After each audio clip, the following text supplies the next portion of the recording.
Last grade ലക്ഷം കടന്ന അസാധു അപേക്ഷകൾ 11 ജില്ലകൾ 1.28 ലക്ഷം അസാധു. വിവിധ വകുപ്പുകളിൽ ലാസ്റ്റ് ഗ്രേഡ് സെർവന്റ് തസ്തികയുടെ നവംബറിലെ പരീക്ഷകൾക്ക് കൺഫർമേഷൻ നൽകാനുള്ള തീയതി അവസാനിച്ചപ്പോൾ 11 ജില്ലകളിലായി 1,28,440 അപേക്ഷ അസാധു. 3,59,779 അപേക്ഷകരിൽ 2,31,339 പേർ കൺഫർമേഷൻ നൽകി. ഏറ്റവും കൂടുതൽ അപേക്ഷ അസാധുവായത് തിരുവനന്തപുരം ജില്ലയിലാണ് 24,813. കുറവ് ഇടുക്കി ജില്ലയിലാണ് 5,723.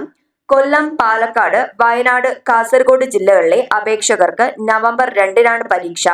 പത്തനംതിട്ട, ഇടുക്കി, മലപ്പുറം, കണ്ണൂർ ജില്ലകളിൽ നവംബർ 23-ന്. തിരുവനന്തപുരം, കോട്ടയം, തൃശൂർ ജില്ലകളിൽ നവംബർ 30-നും പരീക്ഷ നടക്കും. നവംബർ 2-ന് പരീക്ഷ നടക്കുന്ന ജില്ലകളിലെ അപേക്ഷകർക്ക് ഒക്ടോബർ 19 മുതൽ അഡ്മിഷൻ ടിക്കറ്റ് ഡൗൺലോഡ് ചെയ്യാം. 23-ലെ പരീക്ഷകർക്ക് നവംബർ 8 മുതലും 30-ലെ പരീക്ഷകർക്ക് 16 മുതലും അഡ്മിഷൻ ടിക്കറ്റ് ലഭിക്കാം. ഇവിടെ അപേക്ഷകരും കൺഫർമേഷൻ നൽകിയവരുടെ ഒരു ടേബിൾ കൊടുത്തിട്ടുണ്ട്. ഓരോ ജില്ലകളിലും ആകെ അപേക്ഷകരുടെ എണ്ണം ഉണ്ടായിരുന്നത് 3,59,779. കൺഫർമേഷൻ ടോട്ടൽ നൽകിയത് 2,31,339 പേരും. അസാധുവായവര് 1,28,440 അതുപോലെ തന്നെ ഓരോ ജില്ലക്കാരുടെയും പരീക്ഷാ ഡേറ്റും ഇവിടെ കൊടുത്തിട്ടുണ്ട്. അപ്പോൾ ഈ ടേബിൾ ഒന്ന് നോക്കുക.